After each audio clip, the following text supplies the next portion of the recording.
vanhu. Mikosi tungubadzao changone la Afrika Chipembe. Mikosi lero paralwa. Vana na vafumakadzi voanganeya. Afrika Chipembe nao chinyadani. Kokotsi vafumakadzi na vana votochinyani chisafareri. Ndivutitsangano no vaviwa mbiluni. Ikopona vana na vafumakadzi vakopela tsa masunzi. Vana shandukani nilichotambudza vana vanu. Shandukani nifare zvavuti vana na vafumakadzi.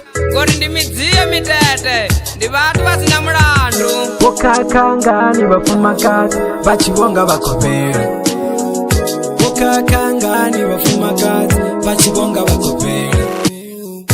Ndiri pasi pautambudza vafumakadzi na vana. Ndiri pasi pautambudza vafumakadzi na vana. Nevertheless yorenda.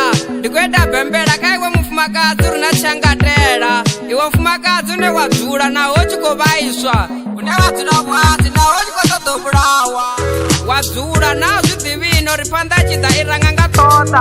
Ripaka tuwayani urisadobulesa na matadzwa nasina mulandu. Usadobulesa vana vau. Ngamunani adhita chiguru kavana vawe.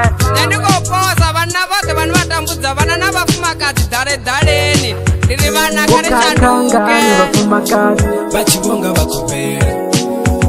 Vokakangani vafumakadzi vachivonga vakopera. Ndiri pasi pautambudza vafumakadzi na vana. Ndiri pasi pautambudza vafumakadzi na vana. Vokakangani vafumakadzi.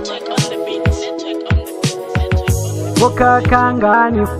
Nalisi worenda ukowela uri pasi nobulawa vafumakadzi na vana.